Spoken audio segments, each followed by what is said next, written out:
দেব। এ বাবা, যারা রসুলকে মিটিয়ে দিতে চেয়েছিল, ইসলামকে মিটিয়ে দিতে চেয়েছিল, আল্লাহ তাদের অস্তিত্ব রেখেছে। যারা বলুন, আবু জেহেলের নাম গোটা বিশ্বের জমিনে হাজার হাজার মানুষ রয়েছে বাবা, কোটি কোটি। কোন জাতি, কোন ধর্মের কোন মানুষ নাম দেখেছেন? আবু জেহেল দেখেছেন? আচ্ছা, শুনেছেন আপনারা? কেন? এরা জানে এক নম্বর শয়তান মার্কা ছিল আবু জেহেল।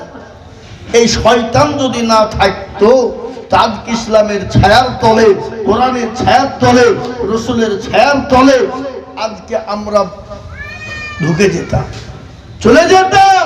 এই শয়তানের জন্য আজকে আমরা বিভক্ত হয়ে গেছি। এই মুসলমান দরদি আমার ভাই, আজকে আপনাদেরকে বলি, খালি আজকেই মুসলমানদের উপর নির্যাতন চলছে তা নয়, অত্যাচার তা নয়, যুগ যুগ যুগ যুগ ধরে হয়ে আসছে বাবা। তারপরেও শেষ করতে পারেনি পেয়ারা নবী, দয়ার নবী, মায়ার নবী। তিনার উপর এত অত্যাচার হয়েছিল, তিনি তো নিষ্পাপ, নিষ্কলঙ্ক। এ বাবা, রসুলের কোনো গুনাহ ছিল? জোরা বলুন, ছিল? তিনি কত বছর দুনিয়া বেঁচেছিলেন? 63 বছর। এই 63 বছরের জিন্দেগিতে আজ পর্যন্ত কোন হাদিস, কুরআন, কোন ইতিহাস বলতে পেরেছে যে রাসূলুল্লাহ মিথ্যা কথা বলেছে? জোরে বলুন। তিনি কাউকে গাল দিয়েছেন? কারোর সঙ্গে খারাপ ব্যবহার করেছেন? রাসূলুল্লাহর ব্যবহার কত সুন্দর, তার কোরআন আল্লাহ বলে দিয়েছে বাবা, লাকাদ কানা লাকুম ফি রাসূলিল্লাহি উসওয়াতুন হাসানা। কোরআন তার প্রমাণ করেছে বাবা। আজকে গোটা বিশ্বের জমিনে প্রমাণ হয়েছে।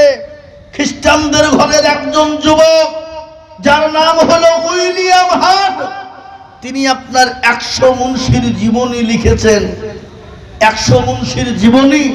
তিনি 100 মুন্সির জীবনী লিখতে গিয়ে দেখলেন প্রতিটি মুন্সির জীবনে কিছু না কিছু কলঙ্ক আছে, কিন্তু একজনের কলঙ্কের দাগ নাই। তিনি হলেন জনাবে মুহাম্মদুর রাসূলুল্লাহ। সকলে বলুন সাল্লাল্লাহু আলাইহি ওয়াসাল্লাম।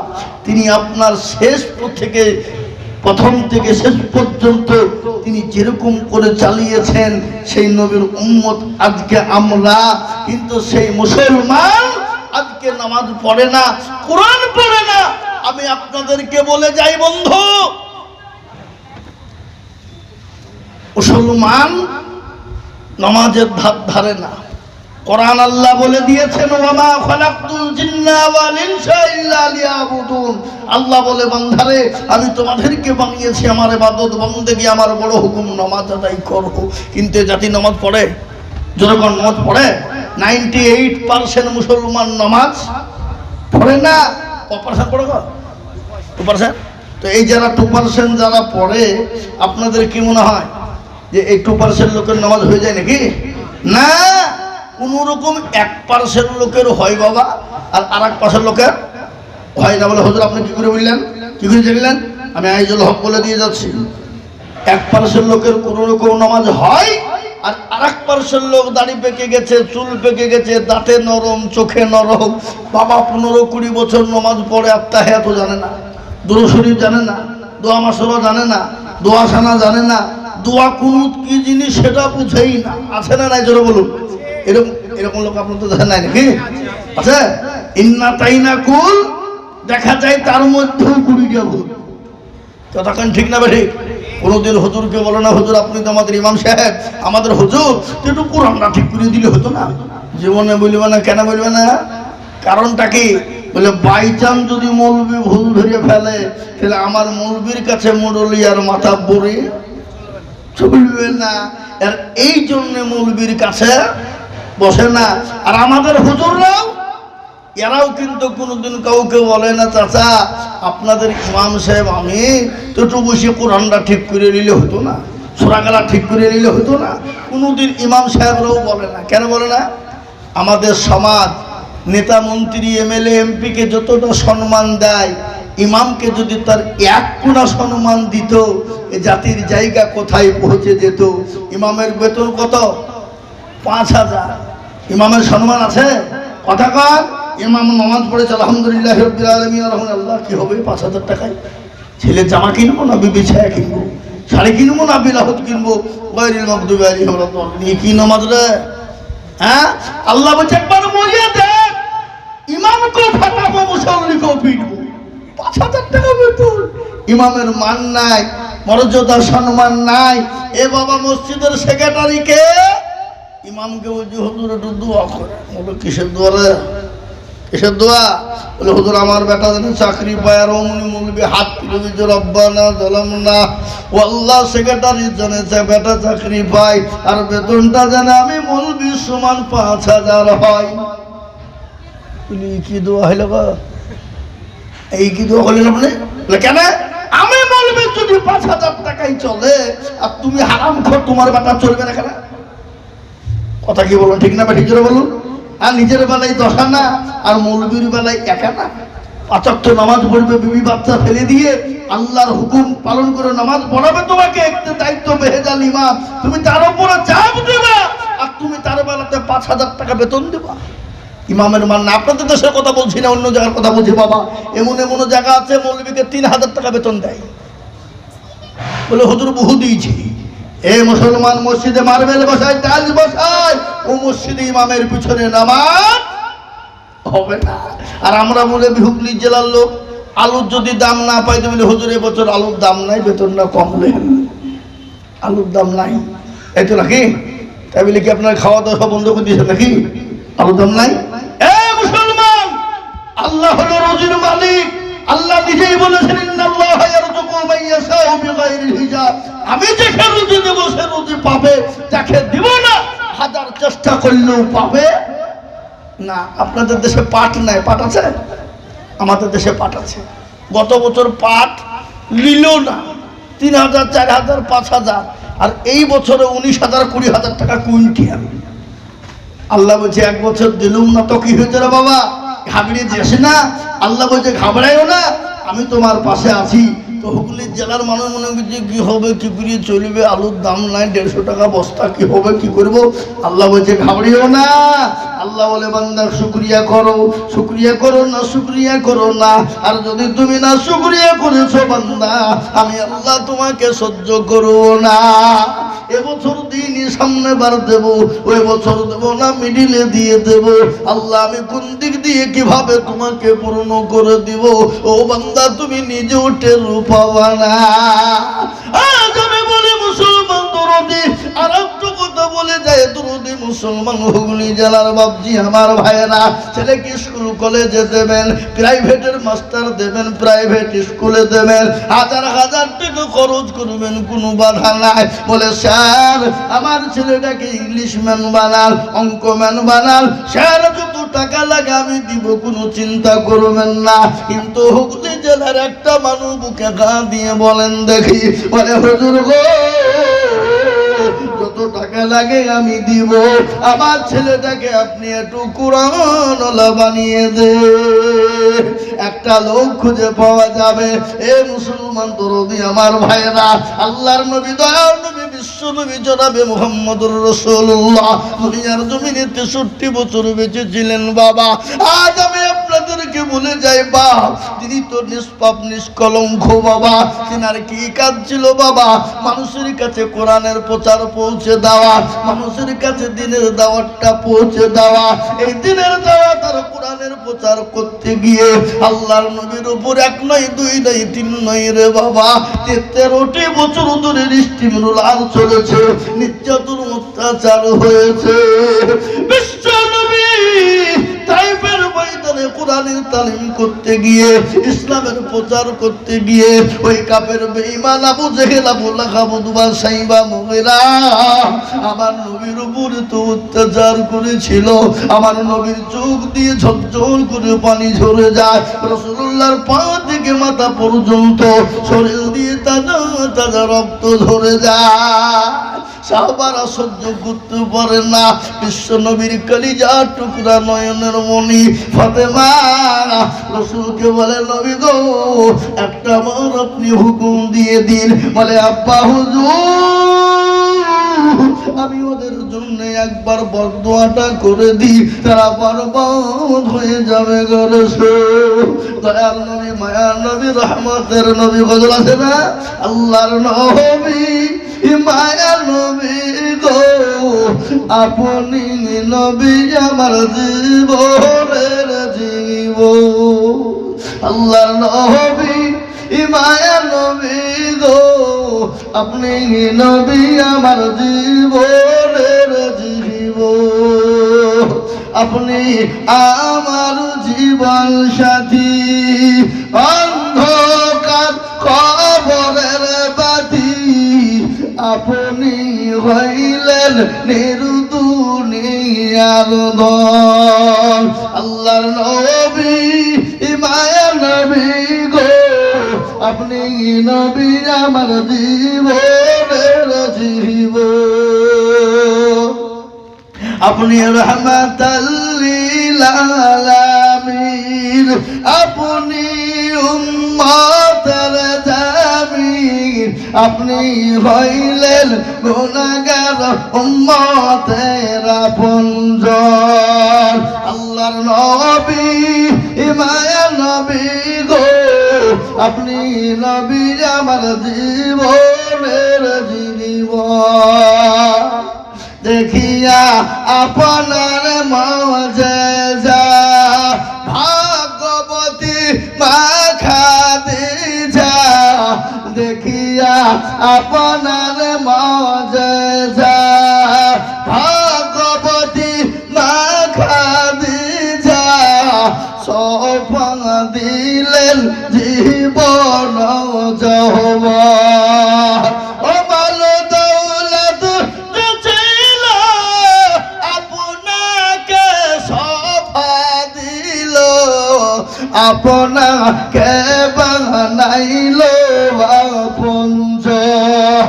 আল্লাহর নবী, মায়ার নবী গো, আপনি নবী আমার জীবনের জীবন।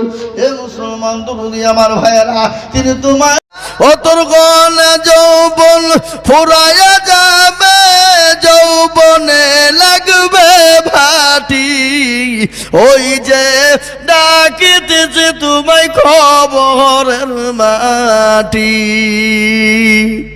অতর্গণ যৌবন ফুরাইয়া যাবে, যৌবনে লাগবে ভাটি, ওই যে ডাকিতেছে তোমায় খবরের মাটি।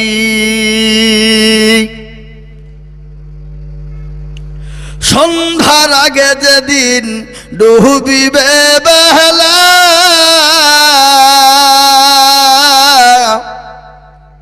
সন্ধ্যার আগে যেদিন ডুবিবে বেলা,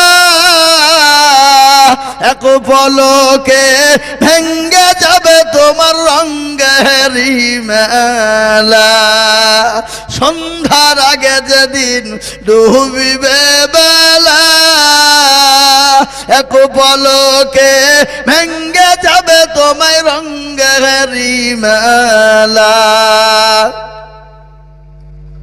ও তুমি কার ধমক দিবা, তুমি কার মাথায় ভাঙবা লাঠি, ওই যে ডাকিতেছে তোমায় খবরের মাটি, ওই যে ডাকিতেছে তোমায় খবরের মাটি। খবর পেয়ে আসবে আত্মীয় স্বজন, তোমার পাশে বসে তারা করিবে কান্দন। খবর পেয়ে আসবে আত্মীয় স্বজন, তোমার পাশে বসে তারা করিবে কান্দন। ও সাজাই দিবে মনের মতো কি সুন্দর পরিপাটি, মাটি, ওই যে ডাকিতেছে তুমি কবরের মাটি। সুবহানাল্লাহ। খবর তো প্রতিদিন ডাকে রে বাবা। আমি আপনাদের কাছে বলবো বাপ, ইনশাল্লাহ 11 নম্বর আল্লাহর বান্দা, মাত্র 5000 টাকার দাতা। ওই কবরে মা চলে গেছে, বাপ চলে গেছে, আপনিও চলে যাবেন, আমিও চলে যাব বাপ। ওই এলাকার মুসলমানেরা এত বড় মাদ্রাসা আল্লাহর কোরআনের খিদমতের জন্য কে সুবহানাল্লাহ। ইট তো লাগবে বাবা, বড় বিল্ডিং হচ্ছে, রড লাগবে, বালি লাগবে, ইট লাগবে, পাথর লাগবে বা। তাই আমি আপনাদেরকে বলবো ফাহাদ ভাই, তিনি আমার এক টলি ইট আল্লাহর রাস্তায় দেবে। আল্লাহর পিয়ারা বান্দা এ ফাহাদ ভাই গো ছিল এক টলি ইটি, ভাই দেখো গোদা নিল। আরো দোয়া করি আমি ভাইজানের কারণ, আর দিও গো ভাইজানকে তুমি সুখের জীবন। বাবা এক টলি ইট একজনা হইল, আর একজনা ইনশাল্লাহ এক টলি ইট দেওয়ার মতো নাই। ইনশাল্লাহ হবে না? হিম্মত করে বলেন দেখি কে আছেন, জোড়া তৈরি হবেন। এক টলি ইট আর একজন তোর। তাই ঝিলমিল ঝিলমিল করে যায় আকাশের ওই তারা, আকাশের ওই তারা। ঝিলমিল ঝিলমিল করে যায় আকাশের ওই তারা, আকাশের ওই তারা।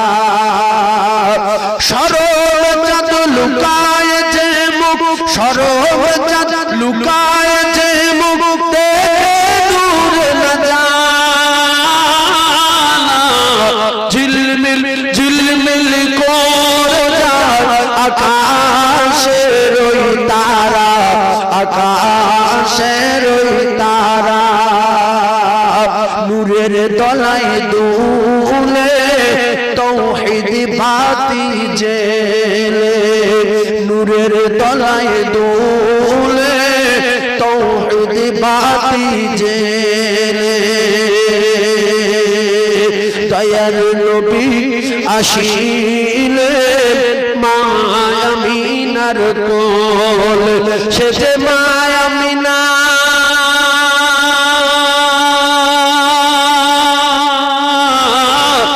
সে মা আমিনার নয়ন মনি আব্দুল্লাহর দুলারা। ঝিলমিল ঝিলমিল করে যায় আকাশের ওই তারা, আকাশের ওই তারা। সরব চাঁদ লুকায় যে মুখ, সরব চাঁদ লুকায় যে মুখ,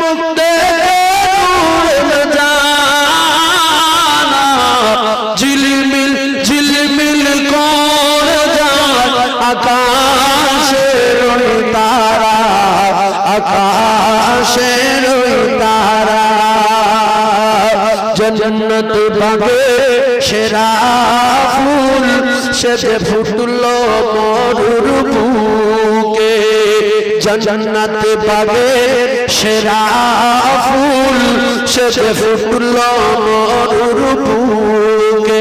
আর খুশবুতে দাদু তালিব উদাস হয়ে পড়ে। সে যে নূরে মুজাসসাম, সে যে নূরে মুজাসসাম, রাসূল আকরাম আব্দুল্লাহর দুলারা। জন্নত বাগে সেরা ফুল, সে যে ফুটলো মরুর বুকে। জোরে বলুন সুবহানাল্লাহ। এই জান্নাতের সেরা ফুল আমার নবী। কথা ঠিক না ভুল? নবীর আগে আর কোন ফুল আছে? তাই গান গেয়ে যাই বুলবুল মিষ্টি মধুর সুরে, আর বন ময়ূরী নাচে পেকম তাহার মিলে। আরে নাচে খুশিতে,